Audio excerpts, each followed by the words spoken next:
दोस्तों आप ये वीडियो देख रहे हैं क्योंकि आपका भी जो है ट्रांसफर क्लेम पेंडिंग हो सकता है, ठीक है ना, इसलिए आए। तो मैं बताता हूँ कि आपका जो है ट्रांसफर क्लेम पीएफ का पेंडिंग क्यों है और ये कैसे और कब अप्रूवल होगा। तो देखिए मैं बता देता हूँ, 1 मिनट थोड़ा सा समय दीजिएगा, मैं बता रहा हूँ ये हो क्यों रहा है।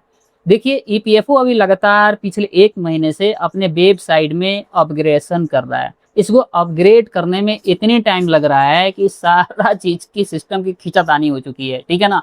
यानी आप जाएंगे विड्रॉल के लिए, वहां भी एक लंबी क्यू है, सबसे ज्यादा ट्रांसफर क्लेम में आ रहा है। अब विड्रॉल में इसलिए जल्दी हो जा रहा है क्योंकि लोगों की पैसे की जरूरत है तो उसको थोड़ा सा उसको कर दे रहा है, लेकिन ट्रांसफर वाला पेंडिंग रखा हुआ है।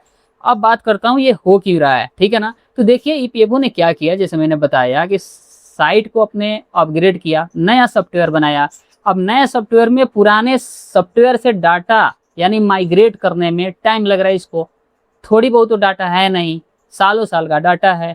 तो नए वाले सॉफ्टवेयर में ये क्या कर रहा है, अपग्रेड कर रहा है।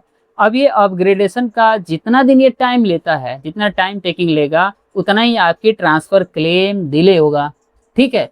इस पे ये देखिए स्क्रीनशॉट, ये भाई साहब ने कंप्लेन भी ई ग्रीवियंस पोर्टल पे लॉन्च किया था। हो सके आप लोगों ने भी कंप्लेन रजिस्टर किया होगा ग्रीवियंस पोर्टल पे कि मेरी ट्रांसफर पेंडिंग है, 10 दिन 15 दिन हो गए।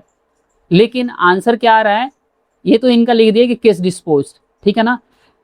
और इसमें लिख रहा है रिमार्क में कि अभी हम डाटा को माइग्रेट कर रहे हैं पुराने सॉफ्टवेयर से नए सॉफ्टवेयर में, ठीक है ना, इसीलिए टाइम लग रहा है।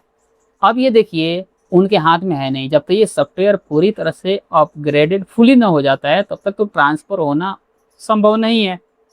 इसीलिए आप जब कंप्लेन रजिस्टर कर रहे हैं तो ऑटोमेटिकली उसको डिस्पोज ऑफ कर दिया जा रहा है और लिख दिया जा रहा है कि भाई मेरा सॉफ्टवेयर ठीक हो जाएगा तो फिर आपका ट्रांसफर ऑटो हो जाएगा, ठीक है ना। अब तो ऑटोमेटिक मोड में भी ला दिया है, ठीक है।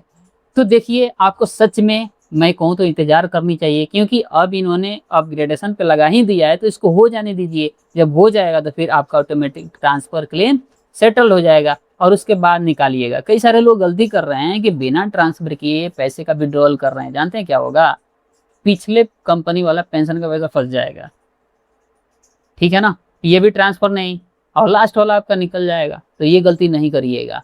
मैं कहूँगा कि थोड़ा सा इंतजार कर लीजिए और ट्रांसफर करके ही पूरा निकालिए। और पैसे की जरूरत है तो नया आ गया है ना पीएफ का स्कीम, 75% तक एडवांस निकालने में, पांचों कैटेगरी में 75% निकालिए जरूरत है तो, और बाद में 25% बचेगा तो फिर जब ट्रांसफर हो जाएगा तो निकाल लीजिएगा। क्या दिक्कत है, दिक्कत मुझे लग नहीं रहा है कि कहीं ज़्यादा आएगी। हाँ यदि आपको पूरा चाहिए तो थोड़ा महसूस हो सकता है, डिफिकल्टी तो होगी कि भाई मुझे पूरा ही पैसा चाहिए, लेकिन मेरे हिसाब से जो है तब तक एडवांस निकाल लीजिए। इनके सॉफ्टवेयर भाई अपग्रेड हो जाने दीजिए, जब हो जाएगा तो आप क्या करिएगा, फिर से फॉर्म 910 डाल के पूरा पैसा आप निकाल सकते हो, ठीक है ना। तो ऐसे कर सकते हैं।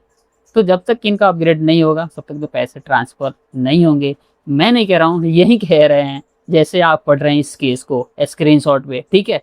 तो उम्मीद करते हैं कि दोस्तों आप लोग थोड़ा सा इंतजार करेंगे जब तक इनका सॉफ्टवेयर अपग्रेड न हो जाए। हो जाएगा उसके बाद आपका ऑटोमेटिक ट्रांसफर होगा, नहीं होगा तो फिर अगला उपाय फिर से ग्रीवियंस लॉन्च करके या फिर से दूसरी कंप्लेन की प्रोसीजर में आपको बताऊंगा।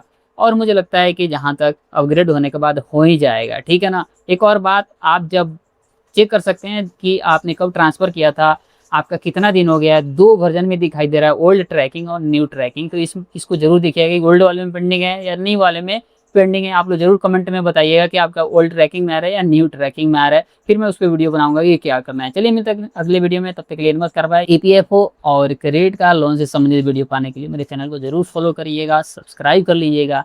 Bye bye.